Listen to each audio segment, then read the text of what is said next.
സംസ്ഥാനത്ത് അതിക്രമങ്ങൾക്കിരയാകുന്ന ജീവനക്കാർക്ക് നിയമപരിരക്ഷയും ചികിത്സാ സഹായവും ഉറപ്പാക്കുമെന്ന് കെ.സി.ബി. ജീവനക്കാർക്കെതിരെ ശാരീരികവും മാനസികവുമായ അതിക്രമം വർദ്ധിച്ചുവരുന്ന സാഹചര്യത്തിലാണ് തീരുമാനമെന്ന് കെ.സി.ബി. അറിയിച്ചു.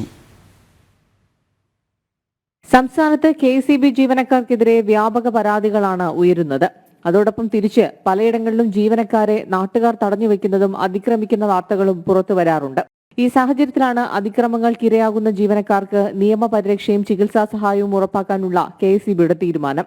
കഴിഞ്ഞ കൊല്ലം മാത്രം ഫീൽഡ് ജീവനക്കാർക്കെതിരെ 20-ലേറെ അക്രമങ്ങൾ ഉണ്ടായെന്ന് കെ.എസ്.ഇ.ബിയുടെ കണക്കുകളിൽ പറയുന്നു. ആക്രമണത്തിനിരയാകുന്നവർക്ക് ഭീമമായ ചികിത്സാ ചിലവുകൾ സ്വയം വഹിക്കേണ്ട സ്ഥിതിയാണ് നിലവിലുള്ളത്. കൃത്യമായ ജോലി സമയം പോലും നോക്കാതെ രാവും പകലും പ്രകൃതിക്ഷോഭം ഉൾപ്പെടെ തികച്ചും പ്രതികൂലമായ സാഹചര്യത്തിൽ പ്രവർത്തിക്കുന്നവരാണ് ജീവനക്കാരെന്ന് കെ.സി.ബി. ചെയർമാൻ ചൂണ്ടിക്കാട്ടി. വൈദ്യുതിയുമായി ബന്ധപ്പെട്ടുള്ളതിനാൽ തന്നെ അപകടകരമായ പ്രവർത്തന മേഖലയാണത്. അതിക്രമങ്ങൾക്കിരയാകുന്ന ജീവനക്കാർക്ക് പരിക്ക് സാരമല്ലെങ്കിൽ തൊട്ടടുത്ത സർക്കാർ ആശുപത്രിയിലും, മാരകമാണെങ്കിൽ ജില്ലയിലെ സ്വകാര്യ സ്പെഷ്യാലിറ്റി ആശുപത്രിയിലും ചികിത്സ ഉറപ്പാക്കും. ചികിത്സയുടെ എല്ലാ ചിലവും കെ.സി.ബി. വഹിക്കുമെന്നും ചെയർമാൻ അറിയിച്ചു. കോടതി വ്യവഹാരങ്ങളിൽ ആവശ്യമെങ്കിൽ മുതിർന്ന അഭിഭാഷകരുടെ സേവനം ഉറപ്പാക്കുമെന്നും അധികൃതർ വ്യക്തമാക്കി. ജനം, തിരുവനന്തപുരം.